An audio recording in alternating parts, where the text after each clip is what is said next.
So, trees. If one falls down in a forest and there's no one around to hear it, does anyone even care? Well, let's have a look. If a tree falls in a forest and there's no one there to hear it, does it make a sound? Maybe not. But what about 100 That was a spooky coincidence. trees? And what if they could have been knocked down by a raging Bigfoot? It's January 27th, 2018 in Olympic National Park, Washington. During the middle of the night, seismic monitors pick up an event that registers as a small earthquake. In the morning, park rangers head out to the location where the readings took place near Lake Quinault. And that's where they find this. Toppled. Yeah, I mean, I don't care how angry you are. A Bigfoot ain't doing that. For two very good reasons. One, why would it? Two, they probably don't exist. A bit of wind did this, but you know I'll get blamed. And snapped trees litter the landscape, blocking the road and damaging utility lines. Field researcher Cliff Barrickman says park rangers witnessed about 100 trees torn apart over an area that extends nearly half a mile long. That is bizarre. The way that they've not even fell down like a landslide. They've literally been. It's almost like they've been pushed over. You know, like when you say you get a pencil and you go like that at school and you're sort of bending it, all of a sudden it just goes and snaps. That's what that looks like.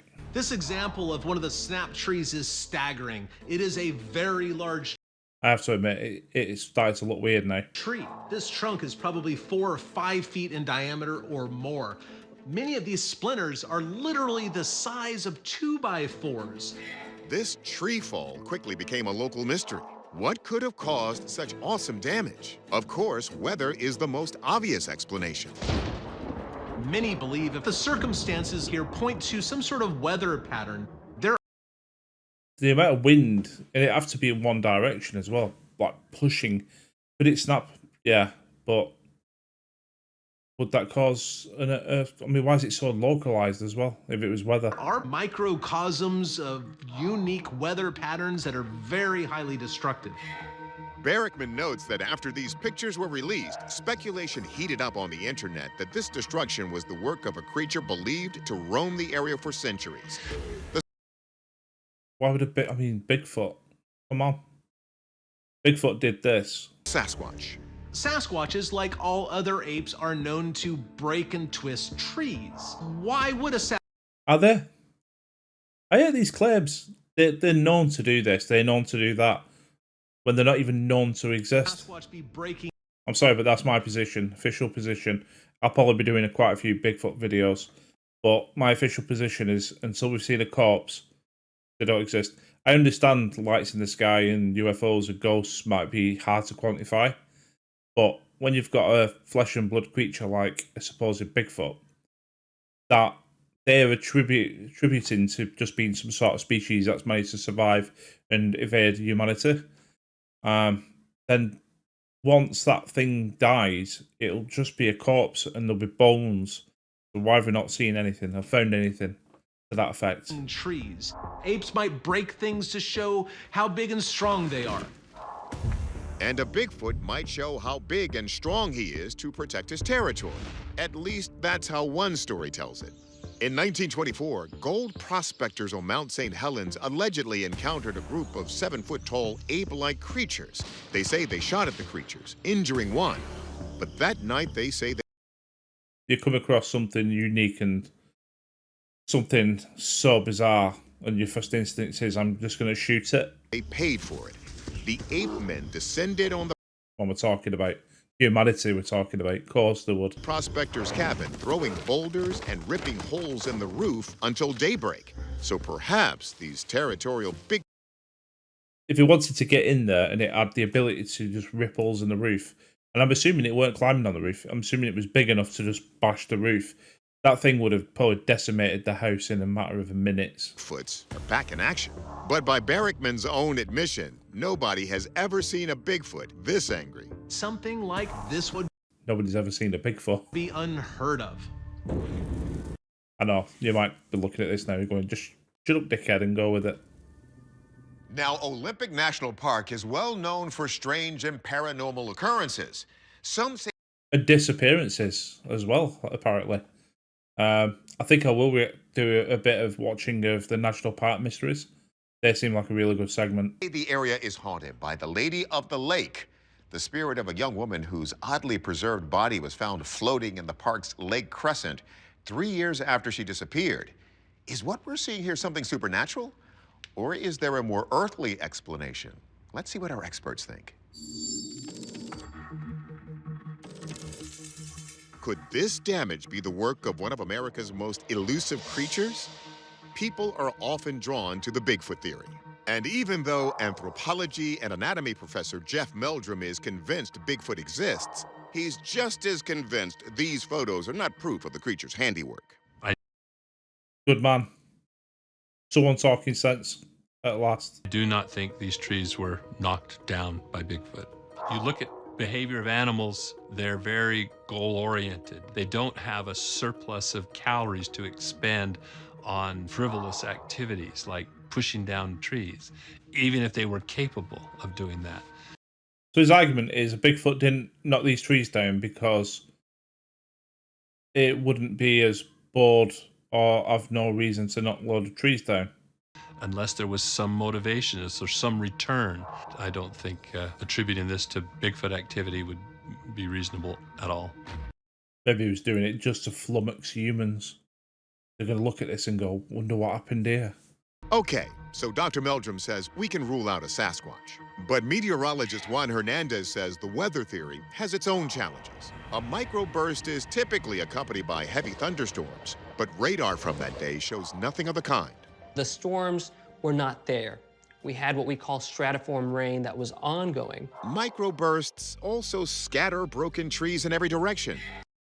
Yeah, very, very localized. For me, if I had to pick one, I've noticed that they mentioned the earthquake being picked up on the size monitor, but they've not mentioned it since. And the only reason I think that that's the case is because they know that this is likely to have been caused by a landslide, maybe. These trees fell in one direction. Like, I don't know if you've ever seen videos, but trees will actually just look like they're moving across the terrain. And it's because of the ground underneath, basically, is all shifting as one. And it looks creepy. Looks like the Ents from Lord of the Rings, effectively. But, yeah, that's what I think it could be. One of the reasons that I believe this was not a microburst. Of course, strong winds can knock down trees even when there's no rain. But Hernandez notes that the winds were coming out of the south, and the trees were knocked down in the opposite direction. So what gives? Now, when we compare wind damage, it could potentially be two different sources. It could be straight line winds, or it can be tornadic winds. When we're looking for tornado damage, a lot of the trees, oftentimes they fall in a crisscross pattern. Here we don't have that. They're all laying down in one direction. The answer? One of those quirks of science we love so much on this show. There are specific weather patterns that oftentimes lead to something that is fairly common in mountainous terrain, and that is rotor circulations. Rotor circulation. Rotor circulation is a turbulent airflow pattern that occurs near mountains or large topographic features. As stable horizontal airflow encounters a mountain, it is forced to ascend on the windward side and descend on the leeward side. I think that's why so many light aircraft have crashed, because when they've gone over a specific peak of a mountainous region, sort of like there's a downwind and it sort of pulls the aircraft down. The interaction between the descending air and the updraft creates a turbulent region known as the rotor, characterized by rapidly changing winds and severe turbulence. Hernandez says that's what knocked the trees down, and the force of those falling trees was all. The thing is, there's trees unaffected all around it. It's bizarre how that could be the answer. So powerful, that's what registered on the park's seismic monitors. The conditions were right for the occurrence of a rotor circulation. We had a stable layer around the peak, meaning the wind would come up the mountain and quickly descend because of that stable layer on top. That wind was allowed to rotate in a valley where the damage occurred. It does check all the boxes for conditions that would promote the development of a rotor circulation. Our verdict, rotor circulation. Hernandez's analysis has us convinced that we are looking at a I'm not convinced on that. I'm going to be honest. weather event. But we're still on the hunt for that definitive evidence of Bigfoot. So send us anything you have. Everybody is on the hunt for definitive proof of Bigfoot. And until we see the corpse and the bones and then get them verified by DNA analysis, I'm not going to believe that Bigfoot exists. I hope someone can prove me if I'm wrong, or even comment if you've seen a Bigfoot sighting. But yeah, I want to believe. I want to believe that Bigfoot exists, but I won't believe things like ancient alien theories where they say Bigfoot could be alien experiments. Come on. Anyway, see you on the next one. Have a good one.